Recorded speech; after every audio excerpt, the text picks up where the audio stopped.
Good morning, Breakfast Clubbers. I'm here in Shipley again this morning, and I'm taking a look at this place just behind me. It's George's Café. I've heard they do a good full English breakfast, so we're going to check it out. Let's go.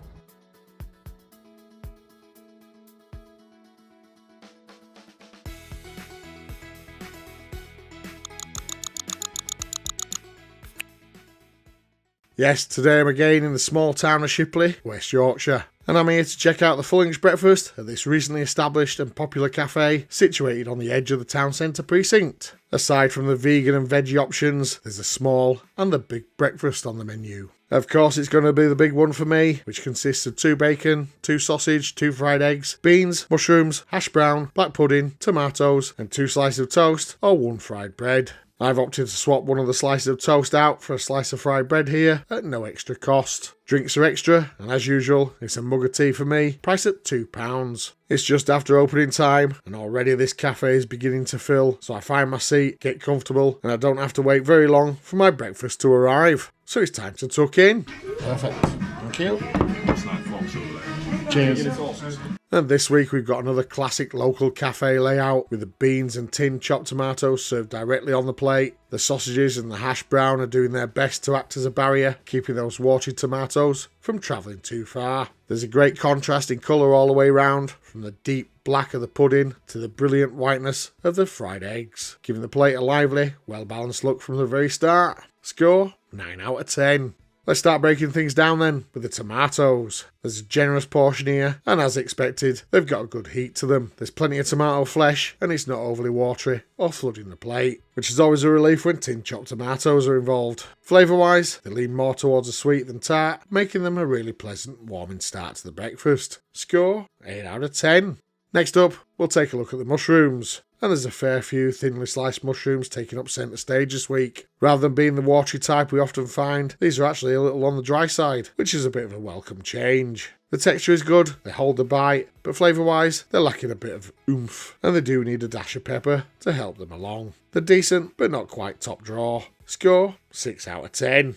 Onward now to the beans. And yet another plate where the beans have already been set free, and this week they've coupled up nicely with our fried eggs. There's very little bean juice in comparison to others, but what is there has a great flavour, not overly sweet, much like the beans themselves, a solid showing, and a welcome bit of warmth on the plate. Score 7 out of 10. Let's move across to the toast. As mentioned earlier, we've got a single slice of medium thickness white toast this week, owing to swapping one of them out for the fried bread. It's very lightly toasted with a decent spread of either butter or marge. I can't quite tell the difference here, and there's a delicate crisp to it. And as usual, it does its job soaking up those leftover juices, with the other half saved for the dipping delight still to come. Score 7 out of 10. Time to check in on the fried eggs. We've got 2 connected fried eggs with those glistening, well-cooked, high and tight whites that you only get from the freshest of eggs. The yolks have been nicely basted over, and while they're a bit misshaped rather than the perfect rounds we often see, they still look the part. Cutting in releases that hot, golden, runny yolk, ready for us to get our dipping pleasure on with the toast and the fried bread. All in all, these are top-tier eggs and a real highlight of the plate. Score 10 out of 10. Let's shift our focus to the fried bread. It's a single medium slice of fried bread this week, cut into a triangle and sporting a shiny golden fry. It's hot, crispy and incredibly tasty, with an exceptional crunch on those crust edges. It's perfect for soaking up the juices on the plate and dipping into our second egg yolk. A proper treat and exactly what fried bread should be. Score 10 out of 10. Okay then, onto the hash brown. We've got a single large thick hash brown here. It's lightly fried but still sporting a crispy exterior, at least on the parts that haven't had the pleasure of soaking up that tomato juice. Cutting into that crisp outer layer reveals a fluffy, crumbly, shredded potato filling, and there's a perfect salted taste running through it. Whether that's done in the kitchen or simply by design is unknown. It's a really satisfying hash brown. Score 9 out of 10.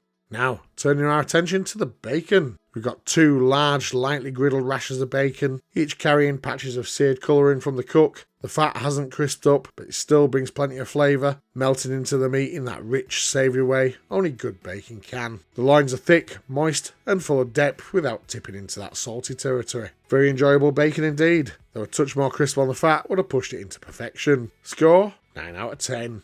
Next on the list, the sausages. Our two sausages this week look like the standard catering kind, the sort that can swing anywhere from excellent to disastrous. Thankfully though today, we're on the good end of that scale. They've got decent colour and cutting in reveals a soft juicy meat filling that's packing some good flavour. Not the best out there, but far from the worst, and they do go down well on this breakfast. Score 5 out of 10.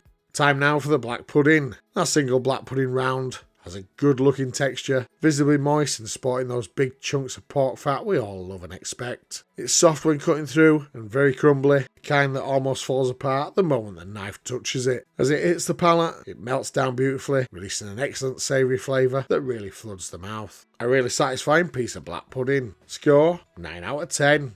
And finally, let's talk value for money. At £9, this breakfast lands in that sweet spot where you feel like you've paid a fair price for a proper plate of food. The quality is right on par with a good high street cafe. Nothing wild, nothing disappointing, just solid cooking that does the job nicely. It fills you up, it tastes good, and it doesn't make your wallet wince. And with plenty of places charging more for something very similar, this one feels like a sensible bit of value. Score 9 out of 10.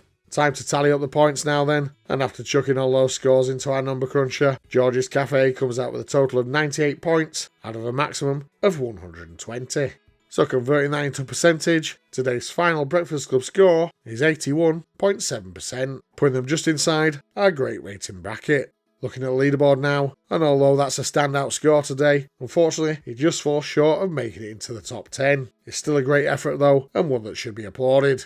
So that wraps up my visit to George's Café here in Shipley. A busy little spot, a friendly atmosphere, and a breakfast that delivers exactly what you'd hope for at this price point. Some real highlights on the plate today, those eggs and that fried bread especially, backed up by a solid showing across the board. Nothing flashy, nothing over the top, just honest, well-cooked cafe food that leaves you feeling looked after. A proper start to the day in a place that knows exactly what it's doing.